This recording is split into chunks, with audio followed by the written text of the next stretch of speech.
In the next question, they have shown us a two-legged core.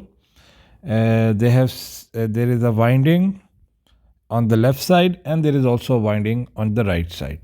The flux for the winding on the left side and flux will be produced by the winding on the right side. So if I call this F1 and if I call this F2, flux will be being produced.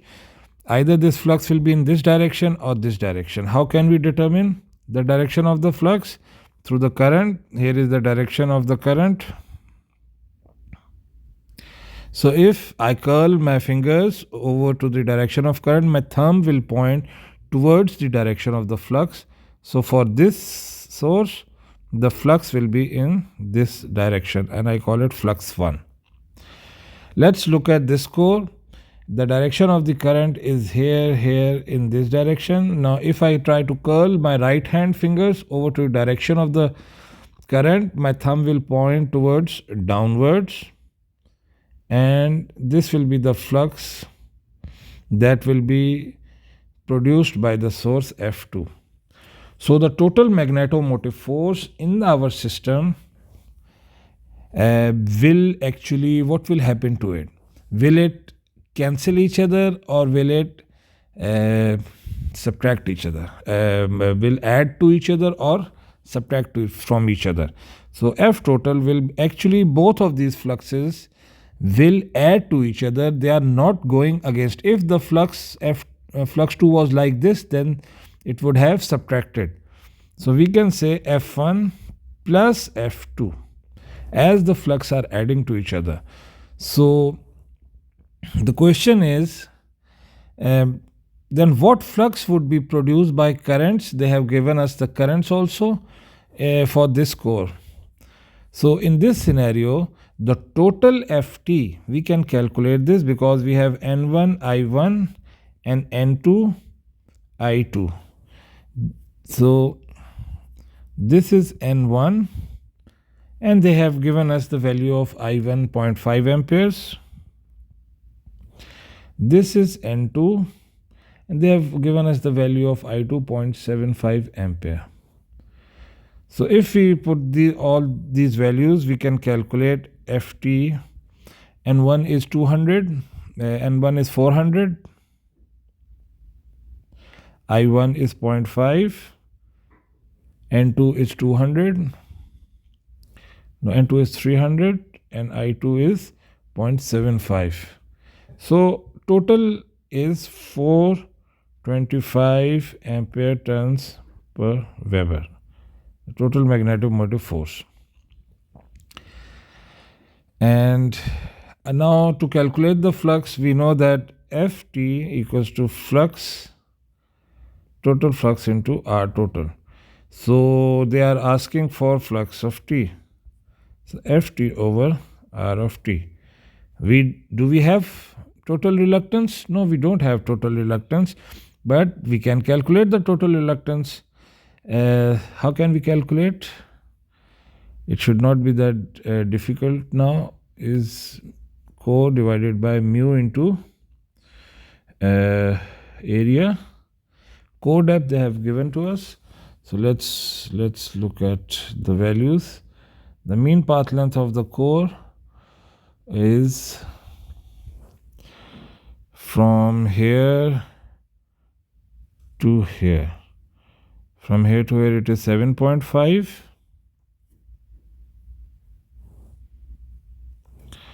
And this from here to here we have 50 centimeter. From here to we have 7.5 centimeter and from here to here we have 7.5 centimeter. So the top side of the core will be 65 centimeters. And similarly the bottom side will also be 65 centimeters. Let's look at these sides. It is actually a square. This side will also be 65 centimeters. So we can easily say the length of the core is actually 65 centimeter of one side into 4 sides. That is equals to 260 centimeters. And that is equals to 2.6 meters. Yes. This is 2.6 meters. What about the area?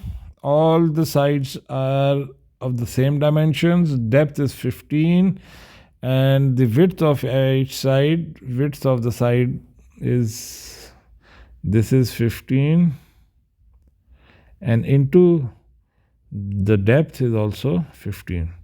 So this will be, area will be 15 centimeter into 15 centimeters. And this will actually become, this will become 225 cm square.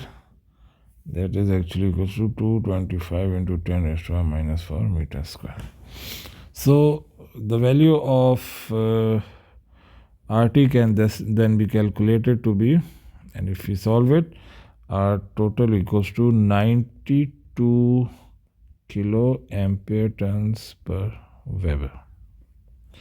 Now if when we have calculated, now can we calculate the total flux? Yes, we can calculate the total flux, and that will be equals to, we have calculated FT, that is 425 ampere turns per Weber, and we have calculated our RT, that is 92 kilo ampere turns, and sorry, this is ampere turns, 425 ampere turn.